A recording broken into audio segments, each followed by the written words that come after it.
नमस्कार दोस्तों, एक बार फिर से आप सभी दोस्तों का हार्दिक स्वागत है बुद्धा कोचिंग सेंटर हरिओम नगर गोरखपुर के पोर्टल पे।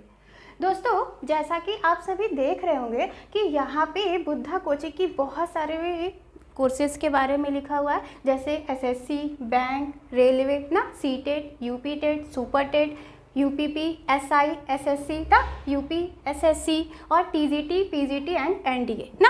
तो इसके साथ साथ बुद्धा कोचिंग सेंटर ने अभी करेंटली विजय रथ जैसे सेक्शन को भी लॉन्च किया, और विजय रथ सेक्शन के अंतर्गत मोस्टली जो हम लोग बात करने वाले हैं वो बात करने वाले हैं किसके बारे में, तो सीटेट के बारे में। जी दोस्तों, और सीटेट के अंतर्गत हम किस सेशन को लेके के चलेंगे, तो 2022 से लेके 2023 अर्थात जो एग्जामिनेशन आप लोगों का आने वाला है उसके अंतर्गत हम लोग बात करने वाले हैं। अब आप लोग यहाँ पे देख रहे हैं कि बहुत महान महान मनोवैज्ञानिक के पिक्चर्स दिख रहे होंगे ना, जिसमें से सबसे पहले जो महान मनोवैज्ञानिक हैं उनका नाम है क्या, जीन पियाजे। दूसरे जो हैं वो लेव वाइगोस्की हैं। वहीं पे जो तीसरे दिख रहे हैं वो महान मनोवैज्ञानिक चॉम्स्की महोदय हैं, और उनके बगल में दिख रहे हैं कौन, कोहलबर्ग महोदय। और जस्ट नीचे आप देखें तो दिख रहे हैं कौन, हार्वर्ड गार्डनर। अब चूंकि सीटेट के एग्जामिनेशन में इन सारे महान मनोवैज्ञानिकों द्वारा दिए गए थ्योरी से लगातार प्रश्न पूछता है, मतलब एक प्रश्न आना तो निश्चित है प्रत्येक मनोवैज्ञानिकों के सिद्धांत के अंतर्गत आपके किस एग्जामिनेशन में, तो सीटेट के एग्जामिनेशन में किस पॉइंट ऑफ व्यू से, तो पेडागोजी के पॉइंट ऑफ व्यू से। तो आज हम उसी सेक्शन को लेंगे जो कि आपके लिए बहुत बहुत बहुत महत्वपूर्ण सेक्शन हो जाएगा। तो चलिए देखते हैं कि इन महान मनोवैज्ञानिकों ने किस तरीके के पेडागोजी के क्वेश्चन को लिया गया, देखते हैं।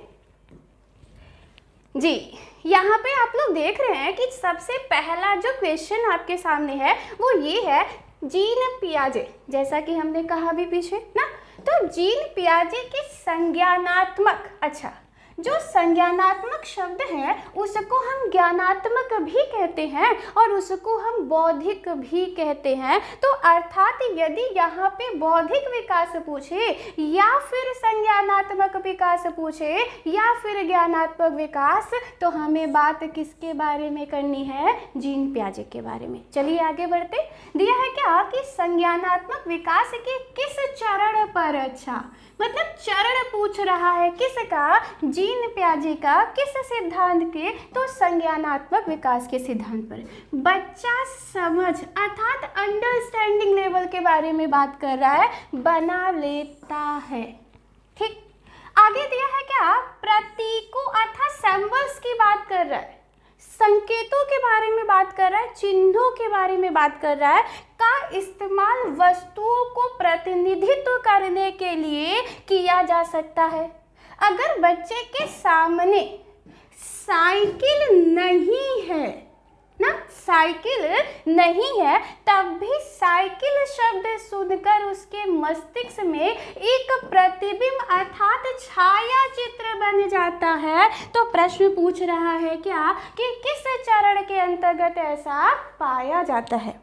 अब देख रहे हैं तो यहाँ पे 4 ऑप्शन दिए हुए हैं, जिसमें से जो सबसे पहला ऑप्शन दिया है वो संवेदी पूर्व अवस्था है।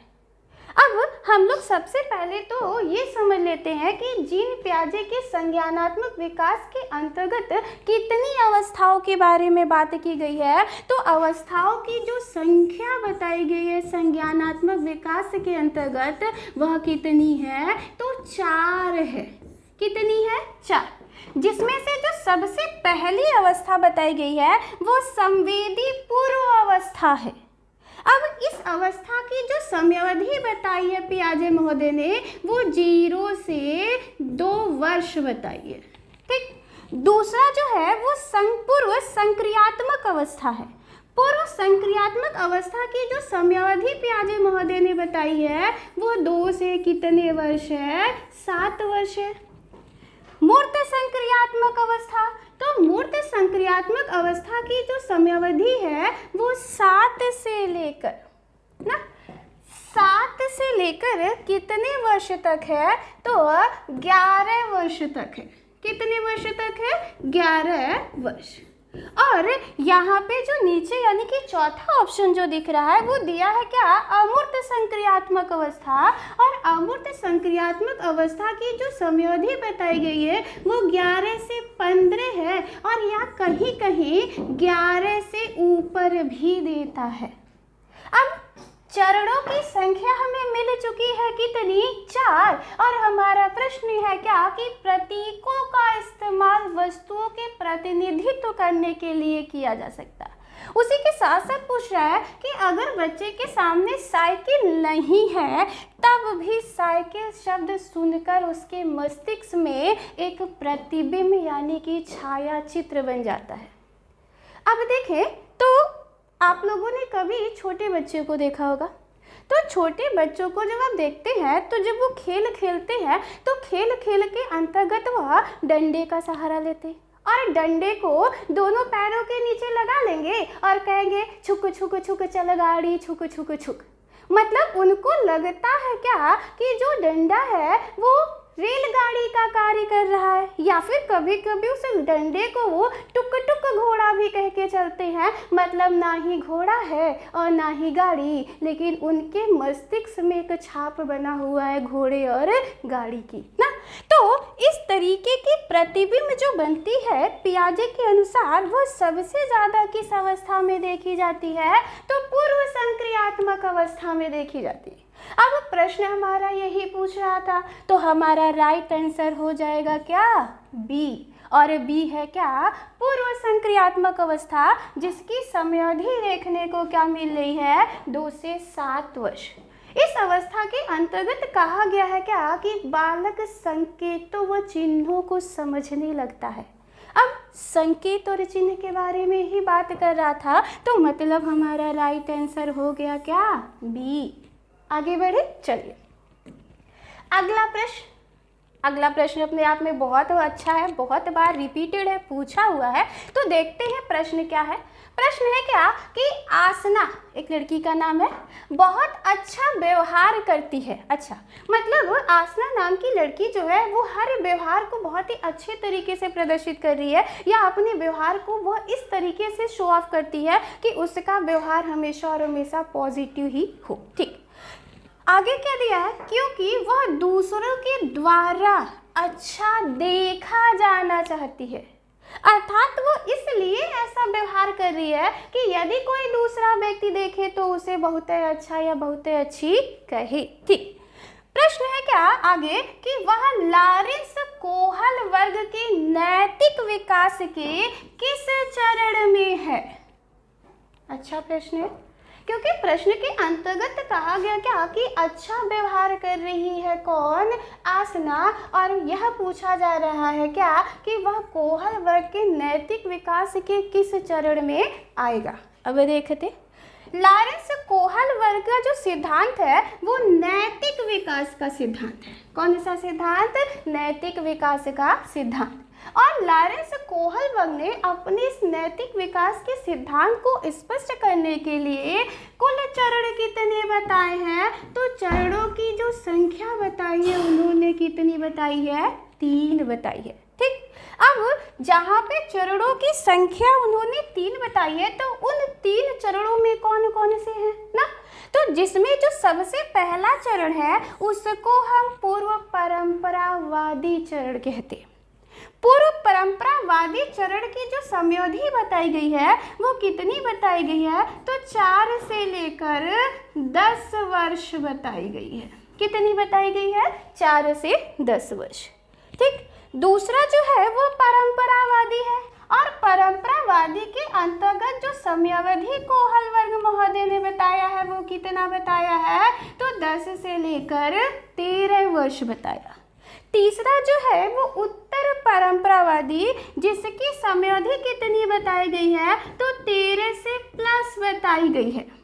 चौथा हमें दिख रहा है क्या कि अमूर्त संक्रियात्मक, तो अभी अभी हमने देखा कि अमूर्त संक्रियात्मक का संबंध किससे है, तो पियाजे महोदय से है, जैसा कि आप अभी पहले ही प्रश्न में देख रहे हैं। तो किसी भी तरीके से यहाँ पे जो बात चल रही है तो वो पियाजे के बारे में तो बात चल ही नहीं रही है, बात बात तो चल रही है किसके संदर्भ में, तो लॉरेंस कोहलवर्थ के, तो मतलब यह वाला ऑप्शन तो है क्या, गलत। ठीक, अब हमें इन्हीं तीनों के बारे में जानना है, क्योंकि प्रश्न हमारा क्या पूछ रहा है कि आसना अच्छा व्यवहार करती है क्योंकि वो दूसरे द्वारा अच्छा देखा जाना चाहती है। वो लॉरेंस कोहलवर्थ के नैतिक विकास के किस चरण में है। अच्छा, जहाँ पे चरणों की संख्या 3 बताए, जिसमें पूर्व परंपरावादी, परंपरावादी और उत्तर परंपरावादी है, तो लॉरेंस कोहलवर्थ ने अपने प्रत्येक चरण के अंतर्गत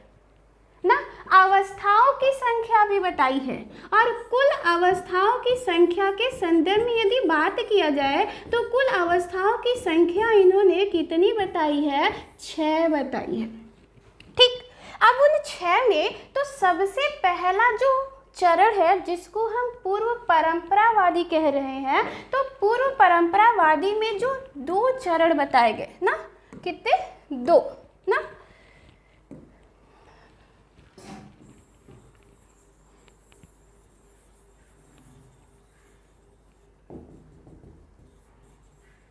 ठीक, चरणों की संख्या कितनी, 3, अवस्थाओं की कुल संख्या कितनी, 6।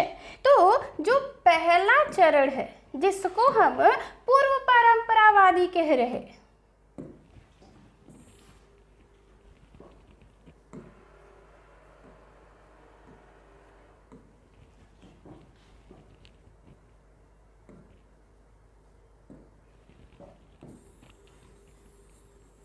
देखते हैं थोड़ा।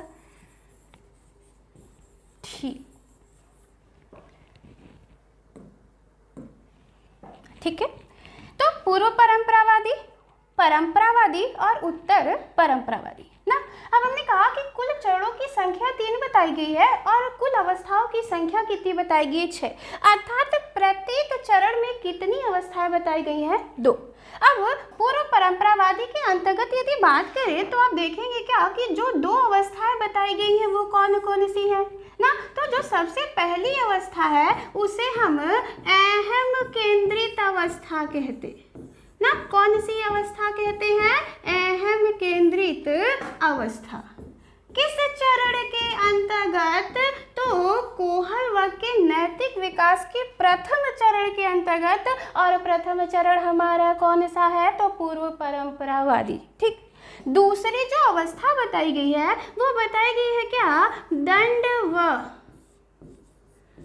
आज्ञा की अवस्था ना, दंड व आज्ञा की अवस्था। अब इन दोनों ही अवस्थाओं का संबंध किससे है, तो पूर्व परंपरावादी चरण से है। दूसरा हमें दिख रहा है क्या, परंपरावादी चरण। तो परंपरावादी चरण में भी 2 अवस्थाएं बताई गई है। पहली जो अवस्था है वह है क्या, उत्तम लड़का या फिर उत्तम लड़की ना की अवस्था।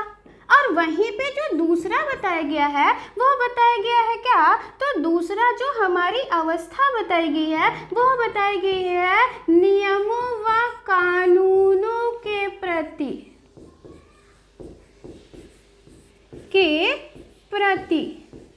सम्मान की अवस्था ना, सम्मान की अवस्था।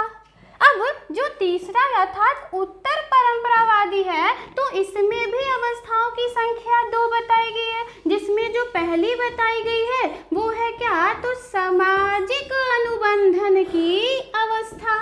सामाजिक अनुबंधन की अवस्था, जिसको हम अभिमुखता की अवस्था के नाम से भी जानते। और दूसरा जो है वो है क्या, सार्वभौमिक नैतिक विकास की अवस्था। ठीक, अब देखें तो हमारे पास चरण भी है और चरण के अंतर्गत आने वाली अवस्थाएं भी है। और प्रश्न हमारा किस पर आधारित है, तो अच्छा व्यवहार करती है। क्यों, क्योंकि वह दूसरों के द्वारा अच्छा देखा जाना चाहती है। मतलब ये कि वह किस अवस्था के अंतर्गत आ जाएगी, उत्तम लड़का वह उत्तम लड़की की अवस्था। अब उत्तम लड़का व उत्तम लड़की की अवस्था का संबंध किस चरण से है? तो परंपरावादी चरण से है। अब प्रश्न भी तो यही पूछ रहा है कि किस चरण में है, तो हमारा राइट आंसर हो जाएगा क्या? बी, और बी है क्या? परंपरावादी चरण। ठीक, अब आगे अगला प्रश्न देखते।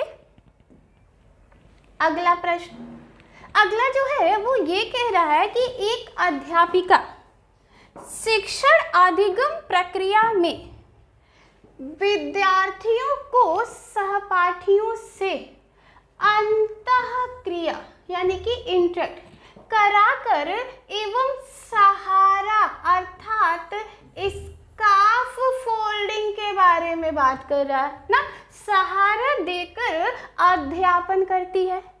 यह शिक्षण अधिगम की किस प्रक्रिया पर आधारित है? अच्छा दोस्तों, स्कार्फ फोल्डिंग के बारे में बात हो रही है, उससे इंटरेक्ट करने के बारे में बात हो रही है। तो जब भी सहारा अर्थात स्कार्फ फोल्डिंग के बारे में बात होती है तो सीधे सीधे नाम आता है किसका? लेव वाइगोस्की का। लेव वाइगोस्की ने जो सिद्धांत दिया था वो सामाजिक सांस्कृतिक अंतःक्रिया का सिद्धांत दिया था। अब इस सिद्धांत के अंतर्गत उन्होंने जेडपीडी को भी लिया था अर्थात जोन ऑफ प्रॉक्सिमल डेवलपमेंट को लिया था, जिसे हम समीपस्थ विकास का सिद्धांत या फिर संभावित विकास का सिद्धांत के नाम से भी जानते। और वहीं पे जो दूसरा लिया था वो स्कार्फ फोल्डिंग भी लिया था। मतलब दोनों ही बातें इस बात को स्पष्ट कर रही है कि इस प्रश्न के अंतर्गत जो बात हो रही है वो लेव वाइगोस्की महोदय को ही ले रहे हैं ना। अब इस आधार पर यदि प्रश्न को देखा जाए तो प्रश्न में जो सबसे पहला ऑप्शन दिया है वो ये दिया है कि कोहल वर्ग के नैतिक विकास के सिद्धांत पर। अच्छा, कोहल वर्ग के बारे में अभी अभी हमने जस्ट देखा यहाँ पे, तो किसी तरीके की बात उन्होंने नहीं कही सहारा को लेके या फिर अंतःक्रिया को लेके, तो मतलब कोहल वर्ग का नैतिक विकास का सिद्धांत तो हो जाएगा क्या? गलत, क्योंकि प्रश्न पूछ रहा है कि यह शिक्षण अधिगम किस प्रक्रिया पर आधारित है, तो मतलब कोहल वर्ग के नैतिक विकास के सिद्धांत पर तो आधारित हो ही नहीं सकता। दूसरा है क्या कि पियाजे के संज्ञानात्मक विकास के सिद्धांत पर, इसके बारे में भी हम लोगों ने आगे चर्चा की, पहला ही प्रश्न था हमारा आई थिंक। हाँ, यहाँ से हमने देखा तो पियाजे ने संज्ञानात्मक विकास के संदर्भ में ऐसी कोई बात कही ही नहीं है, तो मतलब ये भी हो जाएगा क्या? गलत ना, मतलब इसको भी हम यहाँ से काट सकते हैं। ठीक, अगला क्या है कि वाइगोस्की दे दिया है वाइगोस्की का नाम। जैसा कि हमने कहा कि जब वाइगोस्की के बारे में बात होगी तो सामाजिक सांस्कृतिक पर बल दिया जाएगा या फिर अंतःक्रिया या फिर सहारा यानी कि स्कार्फ फोल्डिंग या फिर जेडपीडी का नाम ले लिया जाएगा। तो मतलब यहाँ पे जो हमारा राइट आंसर हो जाएगा वो क्या हो जाएगा? वाइगोस्की के सामाजिक सांस्कृतिक विकास का सिद्धांत। ठीक, वहीं पे गार्डनर के बहुआयामी बुद्धि के सिद्धांत पर तो कोई सवाल ही नहीं उठता है स्कार्फ फोल्डिंग के संदर्भ में कि गार्डनर महोदय ने किसी तरीके का कोई विचार दिया हो। तो मतलब सीधे सीधे दिख रहा है कि हमारा जो राइट आंसर हो जाएगा वो क्या हो जाएगा? वाइगोस्की। आगे बढ़े, चलिए एक बार फिर से लॉरेंस कोहल वर्ग ना, कहा है प्रश्न क्या कि लॉरेंस कोहल वर्ग के अनुसार 7 से 8 वर्षीय बच्चों में नैतिक निर्णय लेने का आधार क्या है? अच्छा प्रश्न है ना। प्रश्न कह रहा है कि लॉरेंस कोहल वर्ग ने नैतिक विकास का जो सिद्धांत दिया है उसके अंतर्गत जो 7 से 8 वर्ष के बालक होते हैं, बच्चे होते हैं, उनमें नैतिकता का निर्णय लेने का आधार क्या होता है? आखिर वो किस आधार पर नैतिकता और अनैतिकता को डिफाइन करता है? तो यहाँ पे ऑप्शन क्या क्या दिया इसको देख लेते। ऑप्शन में सबसे पहला दिया है क्या कि सामाजिक व्यवस्था बनाए रखना ना, दूसरा दिया है क्या कि सामाजिक अनुबंधन बनाए रखना, तीसरा दिया है दंड और आज्ञा का पालन करना और चौथा दिया है सार्वभौमिक नैतिक सिद्धांत। अच्छा, थोड़ी देर पहले हमने डिस्कशन किया इस टॉपिक पर भी, जैसा कि आप देख रहे हैं। वहीं पे हमने बताया था क्या कि जब पूर्व परंपरावादी आता है तो पूर्व परंपरावादी की जो समयावधि होती है वो कितनी होती है? तो 4 से 10 वर्ष होती है। और 4 से 10 वर्ष की जो अवस्था है उसमें हमने अहम केंद्रित अवस्था को देखा और जो दूसरी अवस्था देखा हमने वह क्या देखा? तो दंड की व आज्ञा की अवस्था। अब प्रश्न पे एक बार मूव करते हैं कि प्रश्न क्या पूछ रहा था हमसे। ठीक, प्रश्न में साफ साफ दिखा है कि 7 से 8 मतलब बात कर रहा है लॉरेंस कोहलवर के प्रथम चरण के बारे में। और प्रथम जो चरण है हमारा वो था क्या, तो पूर्व परंपरावादी चरण था, जिसमें से जो समयावधि हमने बताई थी 4 से 10 वर्ष बताया था, और जिसमें से जो अवस्थाओं का नाम लिया था उसमें जो पहली अवस्था थी वो अहम केंद्रित अवस्था थी, और जो दूसरी अवस्था थी वो दंड व आज्ञा पालन अवस्था थी। अब साफ साफ आप लोगों को समझ में आ रहा होगा कि यहाँ पे जो राइट आंसर हो जाएगा वह क्या हो जाएगा, दंड व आज्ञा पालन। क्यों? क्योंकि 7 से 8 वर्ष के बालक में नैतिकता क्या है, वो माता पिता अभिभावक के द्वारा दिए गए दंड व आज्ञा पर ही होगा क्या, आधारित। बच्चे को पता है कि यदि उसने कोई अनुचित कार्य किया तो कूटा जाएगा, और यदि किसी तरीके का उचित कार्य किया तो उसे प्रोत्साहन दिया जाएगा। मतलब नैतिकता कूटने और प्रोत्साहन पर ही है क्या, आधारित। और इस बात को डिफाइन कर रहा है कौन, तो ऑप्शन सी, जो कि दे रहा है क्या, दंड और आज्ञा पालन ना। तो मतलब हमारा राइट आंसर हो जाएगा क्या, ऑप्शन सी। आगे बढ़ा जाए। ठीक, अगला प्रश्न है क्या कि किसने प्रस्तावित किया है कि नया ज्ञान अर्थात नवीन ज्ञान के बारे में बात कर रहा ना। नया ज्ञान बच्चे के मौजूदा अर्थात वास्तविक ज्ञान के बारे में बात कर रहा कि नहीं, मौजूदा का अभिप्राय क्या, जो पहले से उसमें मौजूद है, जो कि हो जाएगा क्या, वास्तविक ज्ञान ना। तो नवीन ज्ञान या फिर नया ज्ञान बच्चे के मौजूदा ज्ञान अर्थात वास्तविक ज्ञान और समर्थन के साथ जानने में सक्षम होने के बीच के अंतर निर्मित होगा। अब आपके ऑप्शन में दिख रहा है क्या, तो आपके ऑप्शन में वाइगॉस्की दिख रहा है, आपके ऑप्शन में पियाजे, आपके ऑप्शन में गार्डनर और आपके ऑप्शन में पाओलो महोदय दिख रहे हैं। जहाँ तक एक एक करके बात करें तो सबसे पहले हम पाओलो महोदय के बारे में बात कर लेते हैं। पाओलो का जो सिद्धांत है उसे हम अनुकूलित अनुक्रिया का सिद्धांत कहते हैं। तो कहीं भी इस सिद्धांत के अंतर्गत नवीन ज्ञान और वास्तविक ज्ञान के संदर्भ में कोई बात कही नहीं गई है, तो मतलब ये ऑप्शन है हमारा क्या, गलत। दूसरा दिख रहा ऑप्शन आपको क्या, सी में गार्डनर ना। गार्डनर अर्थात हार्वर्ड गार्डनर, और जब भी हार्वर्ड गार्डनर का नाम आता है तो हम बहुबुद्धि के सिद्धांत के बारे में बात करते हैं। अब बहुबुद्धि के सिद्धांत के बारे में जब हम बात करते हैं तो इसमें भी कहीं नवीन ज्ञान और वास्तविक ज्ञान के बारे में बात नहीं की गई है। और पियाजे के बारे में बात करें तो पियाजे ने बौद्धिक विकास का सिद्धांत दिया था, बच्चे कौन, वाइगॉस्की, और वाइगॉस्की ने लिया है ZPD अर्थात जोन ऑफ प्रॉक्सिमल डेवलपमेंट। इसका फोल्डिंग भी लिया है अर्थात ढांचा पाड़ या निर्माण, और उन्होंने ही वास्तविक ज्ञान और नवीन ज्ञान के मध्य अंतर निर्मित करने के बारे में बात की है। तो मतलब हमारा राइट आंसर हो जाएगा क्या, वाइगॉस्की महोदय। आगे बढ़ा जाए। ठीक, जैसा कि पीछे हमने डिस्कशन किया हार्वर्ड गार्डनर को लेके, और हार्वर्ड गार्डनर के संदर्भ में हमने कहा कि इनका जो नाम आता है वो बहुबुद्धि के सिद्धांत के अंतर्गत आता है। अब देखिए प्रश्न मिल भी गया ना।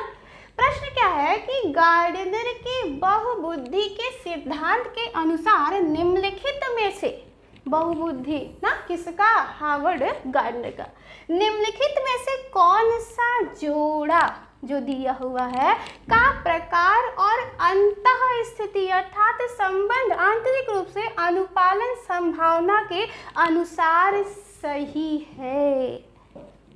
जी दोस्तों, प्रश्न अपने आप में बहुत ज़्यादा महत्वपूर्ण है। क्यों? क्योंकि प्रश्न बहुबुद्धि के सिद्धांत के अंतर्गत पूछा है, और उसमें से भी ये पूछ रहा है कि कौन सा जोड़ा का प्रकार और अंतः स्थिति अनुपालन संभावना के अनुसार सही है। तो सबसे पहले तो मित्रों हम आपको ये बता दें कि हार्वर्ड गार्डनर ने बहुबुद्धि का सिद्धांत दिया था, जिसको हम बहुप्रज्ञा के सिद्धांत के नाम से भी जानते हैं। और दिया कब था? तो 1983 में दिया था। इनकी पुस्तक भी रही है जो कि विगत वर्षों में लगातार पूछता है, और पुस्तक का नाम फ्रेम्स ऑफ माइंड है। दूसरी जो पुस्तक है उसका नाम है the intelligence theory of multiple intelligences ना। तो मतलब क्या कि हार्वर्ड गार्डनर के संदर्भ में यदि बात करें तो बहुत सारी बातें देखने को मिलेगी। जब 1983 में इन्होंने बुद्धि का प्रकार बताया था तो इन्होंने 7 प्रकार की बुद्धि बताई थी।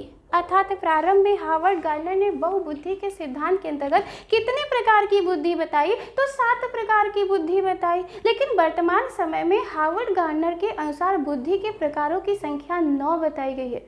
अब वो 9 बुद्धि के प्रकार हैं कौन कौन से, तो जिसमें सबसे पहले यदि बात करें तो भाषाई बुद्धि है, जैसा कि यहाँ पे भी दिख रहा।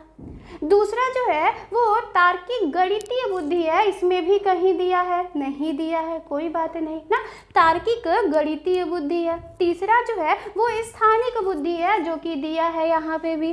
चौथा जो है वो शारीरिक गतिक बुद्धि है। पांचवा जो दिया वो संगीतमय बुद्धि दिया। छठवां जो दिया वो व्यक्तिगत आत्मन बुद्धि है। सातवां जो दिया वो व्यक्तिगत अन्य बुद्धि है। और आठवां जो दिया वो प्रकृतिवादी है, यहाँ पे भी दिख रहा है। और नौवां जो दिया वो अस्तित्ववादी बुद्धि है। अब एक एक करके बात करें तो बहुत सारी बुद्धियों के अंतर्गत यानी कि बहुबुद्धि के सिद्धांत के अंतर्गत हार्वर्ड गार्डनर ने संभावना व्यक्त की है कि इस बुद्धि के आधार पर कौन सा व्यक्ति इस बुद्धि के अंतर्गत आएगा। लेकिन हम पूरा डिस्कशन नहीं करेंगे, हम जो हमारे पास 4 ऑप्शंस है उसके अंतर्गत ही हम डिस्कशन करते हैं। तो जहाँ यहाँ पे सबसे पहला जो आपको दिख रहा है वो भाषिक बुद्धि दिख रहा है, जिसको हम भाषाई बुद्धि भी कहते हैं। अच्छा, यदि भाषाई बुद्धि के बारे में बात किया जाए तो हम ये कह सकते हैं कि ऐसे बुद्धि वाले व्यक्ति जो भाषाओं अर्थात शब्दों का जाल बिखेरना जानते हो ना, शब्दों के महत्व को प्रकट करना चाहते हो, शब्दों को या भाषा को इस प्रकार अभिव्यक्त करते हैं कि सामने वाला उनकी भावनाओं में बह जाए, तो ऐसे बुद्धि वाले व्यक्ति को हम क्या कहते हैं, भाषाई बुद्धि कहते हैं। अब यहाँ पे देख रहे हैं कि पूछ रहा है और क्या कि सही है। अभी यदि इस तरीके की डिफिनीशन है भाषिक बुद्धि वाले के लिए, तो अंतः स्थिति अनुपालन जो संभावना बताई गई है वो लेखपाल की बताई गई है। तो लेखपाल तो नापने जोपने में सक्षम होता है, लेखपाल तो नापने जोपने का कार्य करता है, तो किसी भी तरीके से क्या वह इस भाषाई बुद्धि के अंतर्गत आएगा, बिल्कुल नहीं आएगा ना। तो बिल्कुल हमारा यह जो ऑप्शन है वो हो जाएगा क्या, गलत। इस बुद्धि के अंतर्गत कौन कौन आएगा, तो कवि महोदय आ जाएंगे। मतलब कविता इस तरीके से रिप्रेजेंट करेंगे कि आप उनकी कविता सुनने के पश्चात रोने लगेंगे, आप उनकी कविता सुनने के पश्चात हंसने लगेंगे, आप उनकी कविता सुनने के पश्चात वीर रस में हो जाएंगे, कभी कभी तो हास्य रस के साथ साथ क्रोध रस भी उत्पन्न हो जाती है। तो इस तरीके की क्षमता जो रख रहा है वो किस में जाएगा, तो भाषिक बुद्धि के अंतर्गत। इसी के साथ साथ जितने राजनीतिज्ञ हैं बहुत जबरदस्त तरीके से इन्होंने भी प्रयोग किया भाषाओं का। ये राजनीतिज्ञ जो लोग होते हैं वो अपने शब्दों के माध्यम से दूसरे वाले से कैसे वोट निकालना है ये बहुत बखूबी जानते हैं। मतलब गए थे तो 1 वोट लेने, लेकिन आ गए वो 4, 10, 15 वोट लेके।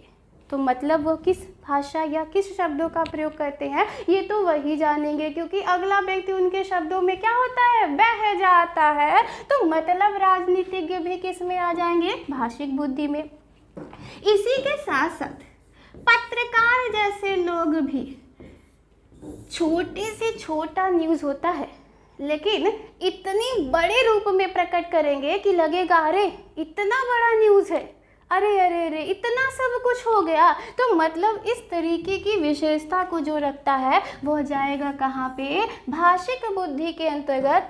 और देख रहे हैं यहाँ पे दिया है क्या, लेखपाल, जो हो जाएगा क्या, गलत। ठीक, अगला बढ़ते। अगला जो ऑप्शन क्रिएट किया है वो ये किया है कि बुद्धि का प्रकार और स्थानिक बुद्धि दिया है ना, और अंतः स्थिति अनुपालन संभावना में किसको ले रहा है, तो वास्तुकार को ले रहा है। चलिए वास्तुकार के संदर्भ में बात कर लेते हैं, या फिर स्थानिक बुद्धि। तो स्थानिक बुद्धि के अंतर्गत क्या कहा गया, क्या कि ऐसे बुद्धि वाले व्यक्ति जो किसी भी स्थान के चलचित्रों को या किसी भी स्थान के प्रतिरूपों को प्रदर्शित करने की क्षमता रखते हो तो ऐसी बुद्धि वाले व्यक्ति को हम क्या कहते हैं? स्थानिक बुद्धि कहते हैं। अब स्थानिक बुद्धि के अंतर्गत चित्रकार भी आ जाएगा, मूर्तिकार भी आ जाएगा और वास्तुकार भी आ जाएगा। तो मतलब यह ऑप्शन हमारा है क्या? सही। अब प्रश्न क्या पूछ रहा था कि के अनुसार सही है, तो हमारा ऑप्शन बी हो जाएगा क्या? सही। अब नहीं लगता कि नीचे जाने की आवश्यकता है, क्योंकि नीचे शारीरिक गतिक बुद्धि है जो कि गायक से है, तो गायक का संबंध संगीतमय बुद्धि से होता है, ना कि शारीरिक गतिक बुद्धि से। ये भी गलत है। बुद्धि का प्रारूप प्राकृतिक बुद्धि है और प्राकृतिक बुद्धि का संबंध किसी भी तरीके से शिक्षक से नहीं होगा, बल्कि किसान से या वनस्पति वैज्ञानिक से होगा। तो ये भी हो जाएगा क्या? गलत। तो हमारा राइट आंसर हमें मिल चुका है बी ना। आगे बढ़ा जाए। चलिए बी जो प्रश्न जो 7वां नंबर का क्वेश्चन है वो है क्या कि पियाजे के अनुसार कौन सा संप्रत्यय यानी कि विचार, ठीक, कार्य रूप सूचना को संगठित और प्रतिपादित करता है। ठीक, मतलब विचारों को, कार्यों को और सूचनाओं को क्या करता है? संगठित करता है। किसके संदर्भ में पूछ रहा है? तो पियाजे के संदर्भ में पूछ रहा है। ठीक, अब पियाजे के संदर्भ में जब बात कर रहा है तो सबसे पहले तो हमें यही पता है कि पियाजे का संज्ञानात्मक विकास का सिद्धांत है, और पियाजे ने अपने इस संज्ञानात्मक विकास के सिद्धांत के अंतर्गत कुछ महत्वपूर्ण शब्दों को लिया है। अब उन कुछ महत्वपूर्ण शब्दों के बारे में यदि बात की जाए तो सबसे पहला जो शब्द अपने संज्ञानात्मक विकास के सिद्धांत को स्पष्ट करने के लिए पियाजे ने लिया था वो निर्माण एवं खोज था, जिसमें उन्होंने कहा था कि बालक एक नन्हा वैज्ञानिक है जो अपने ज्ञान की रचना स्वयं करता है। ये भी कई बार पूछा है और कहता है किसका कथन है? तो किसका कथन हो जाएगा? पियाजे का। ठीक, दूसरा जो शब्द लिया था वस्तु का स्थायित्व लिया था, जिसकी समय अवधि उन्होंने 0 से 2 वर्ष बताई थी। तीसरा जो शब्द लिया था वो अनुकूलन लिया था, जिसमें उन्होंने आत्मसातीकरण और समावेशीकरण के बारे में बात किया था। चौथा जो शब्द लिया था वो बेलोमिता लिया था। पांचवा जो शब्द लिया था वो स्कीमा लिया था, और छठवां जो शब्द लिया था वो विकेंद्रीकरण लिया था। सातवां कहीं कहीं स्कीम्स भी देखने को मिलता। अब जितने भी शब्दों के बारे में बात की हमने, उसके अंतर्गत यदि आप यहाँ पे देखें उस आधार पे, तो आपको मात्र एक ही शब्द मिल रहा है यहाँ पे पियाजे के अनुसार में, और वो शब्द है क्या? तो वह शब्द आपका है स्कीमा ना। तो मतलब यह बात तो स्पष्ट है कि यहाँ पे जो भी बात हो रही है वो स्कीमा के संदर्भ में ही हो रही है, और स्कीमा के अंतर्गत प्रत्येक व्यक्ति या बालक विचारों को निर्माण करता है, सूचनाओं को एकत्रित करता है, प्रतिपादित करता है, जिसके आधार पर इस स्कीमा को हम सूचनाओं का भंडार गृह भी कहते हैं। सूचनाओं का भंडार गृह। कई बार प्रश्न पूछा है कि सूचनाओं का भंडार गृह का संबंध है तो किससे हो जाएगा? स्कीमा से। और हमारे प्रश्न में पियाजे के अनुसार पूछा था, ऑप्शन में व्याख्यात्मक प्रतिदर्शक दिया था जो कि पियाजे की थियोरी में कहीं नहीं बात की गई है। ऑप्शन में अग्रिम संगठन दिया था, ये भी नहीं बात की गई है। संवेदी मुद्रक दिया था, ये भी नहीं बात की गई है। तो हमारा राइट आंसर क्या हो गया? स्कीमा हो गया। और स्कीमा को हम सूचनाओं का क्या कहते हैं? भंडार गृह भी कहते हैं। आगे बढ़ा जाए। ठीक, अच्छा प्रश्न है। अगला जो प्रश्न है वो ये है कि बच्चों के सीखने के संदर्भ में पियाजे को, ठीक, किसको? पियाजे को वाइगोस्की डैश डैश को महत्व देते हैं। ठीक, मतलब प्रश्न ये कह रहा है कि जब बालक अधिगम अर्थात सीखने की प्रक्रिया में होता है तो पियाजे किस पर महत्व देते हैं और वाइगोस्की किस पर महत्व देते हैं। अब यदि पियाजे के संदर्भ में बात किया जाए तो पियाजे का मानना है क्या कि बालक स्वयं करके सीखता है। किसके अनुसार सीखता है? स्वयं करके सीखता है। अर्थात बालक जैसे जैसे परिपक्व होता जाएगा वैसे वैसे वो क्या करता जाएगा? सीखता जाएगा। लेकिन वाइगॉस्की महोदय के संदर्भ में यदि बात किया जाए तो वाइगॉस्की ने कहा क्या कि बालक संवेशकों से अंतःक्रिया करके सीखता है और उस अंतःक्रिया के अंतर्गत वह किसके आधार पर अंतःक्रिया करता है, तो सामाजिक सांस्कृतिक अंतःक्रिया करता है ना, यानी कि सामाजिक और सांस्कृतिक उपकरणों का प्रयोग करता है। अब प्रश्न के ऑप्शन में देखें तो पहला ही ऑप्शन दिख रहा है आपको कि परिपक्वता और सांस्कृतिक उपकरण। तो निश्चित तौर पे हमें ज़्यादा दिमाग लगाने की ज़रूरत नहीं है, क्योंकि हमारा यहाँ पे जो आंसर होगा वो ए हो जाएगा। बाकी यदि बात करें तो यहाँ पे देख रहे हैं पुनर्बलन ना, स्कीमा में बदलाव किसी तरीके से नहीं, अभ्यास से पुनर्बलन नहीं, क्योंकि स्कीमा के बारे में पियाजे ने मात्र बात की है, पुनर्बलन के बारे में सीएल हल ने बात की है, उद्दीपन प्रतिक्रिया का सिद्धांत जो कि है किसका, तो थार्नडाइक का है। तो मतलब किसी भी तरीके से यह सही नहीं हो सकता। तो हमारा जो राइट आंसर हो गया वो परिपक्वता सांस्कृतिक उपकरण ही होगा। तो हमारा राइट आंसर हमें मिल गया है क्या, ए।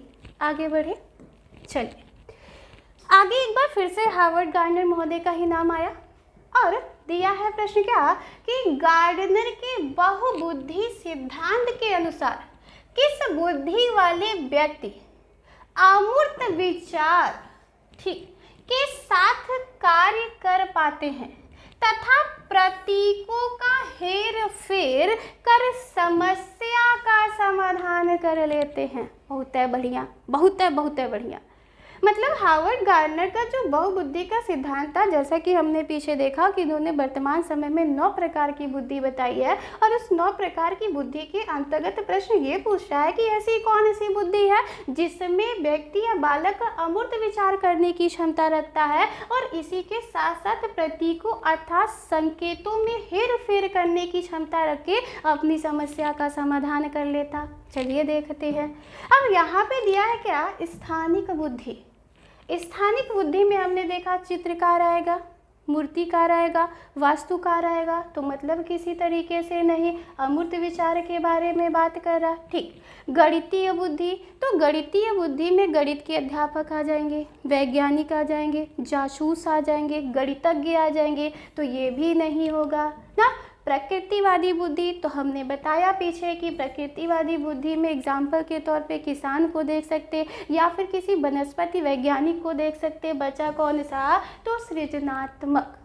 ठीक, अब यहाँ पे भले ही आप देख रहे हैं कि वहाँ पे अर्थात हार्वर्ड गार्डनर की बुद्धि के प्रकार के अंतर्गत कहीं भी नहीं कहा गया कि सृजनात्मक बुद्धि वाला व्यक्ति भी पाया जाता है, लेकिन यहाँ पे जो ऑप्शन क्रिएट किया है उसके आधार पे ये तीनों तो हो गए गलत, लेकिन हमारे पास अभी भी सृजनात्मक बालक बचा हुआ है और सृजनात्मक बालक में सबसे ज़्यादा प्रबलता किसकी होती है, अमूर्त विचार की प्रबलता होती है। और अमूर्त विचार के साथ साथ वो संकेतों में फेर बदल करके अपनी समस्या का भी क्या कर लेता है, बखूबी समस्या का समाधान कर लेता। तो मतलब इस आधार पे यदि बात किया जाए ऑप्शन के आधार पे, तो यहाँ पे जो राइट आंसर हो जाएगा ना वो हमारा क्या हो जाएगा, तो सृजनात्मकता हो जाएगा। देखिएगा क्या हो जाएगा, सृजनात्मकता। ओहो रुक जाएंगे,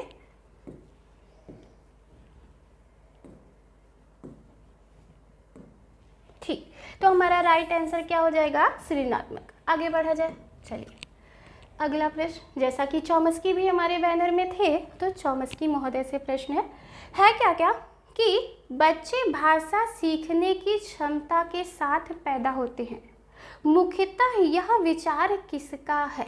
जैसा कि हमने पहले ही आपको बता दिया कि हमारे बैनर में चॉम्स्की महोदय भी थे, तो मतलब यहाँ पे ज़्यादा दिमाग लगाने की ज़रूरत नहीं पड़ी, हमें सीधे सीधे मिल गया है क्या, चॉम्स्की। क्योंकि वाइगॉस्की के बारे में बात किया जाए तो वाइगॉस्की सामाजिक सांस्कृतिक अंतःक्रिया के विकास के सिद्धांत के बारे में बात करते हैं।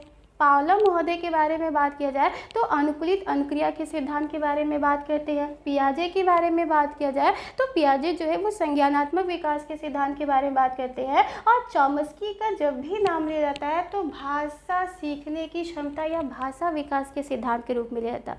यहीं पे चॉम्स्की का एक बहुत महत्वपूर्ण कंटेंट ये भी देखने को मिलता है कि यहाँ पे LAD कई बार पूछा हुआ है ना, जिसका full form language acquisition device होता है जिसको हिंदी में हम भाषा अधिग्रहण यंत्र के नाम से भी जानते हैं। मतलब लैंग्वेज एक्विजिशन डिवाइस जिसको हिंदी में हम क्या कह रहे हैं, भाषा अधिग्रहण यंत्र। तो जब भी LED अर्थात लेड के बारे में पूछे या लैंग्वेज एक्विजिशन डिवाइस के बारे में पूछे या फिर हिंदी में भाषा अधिग्रहण यंत्र के बारे में पूछे तो नाम किसका आ जाएगा, चॉम्स्की का। और चॉम्स्की ने माना भी है ये बात कि बच्चे भाषा सीखने की क्षमता के साथ ही पैदा होते हैं। मतलब इनका मानना है कि आखिर बच्चों में जो भाषा विकास की प्रक्रिया होती है वह जन्मजात क्षमता पर क्या है, आधारित है।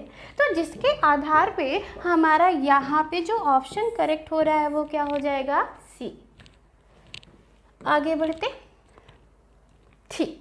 अगला जो प्रश्न है वो ये कह रहा है कि पियाजे और वाइगोस्की में से सीखने की समझ को डैश डैश डैश प्रक्रिया से डैश डैश डैश स्थानांतरित किया है। ये प्रश्न हम नहीं बताने वाले, ये प्रश्न आप सभी लोगों के लिए है दोस्तों। अब यह प्रश्न जो दिख रहा है उसको आप चाहे तो ऐसे स्क्रीनशॉट लेके रख ले या फिर ऑनलाइन के प्लेटफॉर्म से जुड़ के स्किप करके यहाँ तक पहुँच जाए। अब जब आपके सामने प्रश्न आ जाएगा तो आपको करना क्या है इस प्रश्न के संदर्भ में कि नीचे कमेंट में जाके प्रश्न का उत्तर टाइप करना है। अब देखना ये है कि इस प्रश्न का उत्तर कितने विद्यार्थियों के पास है। तो इस प्रश्न का आप जल्दी से जल्दी उत्तर दीजिए ना, और जल्दी से जल्दी हमें कमेंट कीजिए। अगले सेशन के साथ अगली CDP के कॉन्सेप्ट में पेडागोजी को लेके या फिर अगली बार विजय रथ को लेके एक बार फिर से आप सभी दोस्तों से मुलाकात होगी। तब तक के लिए नमस्कार।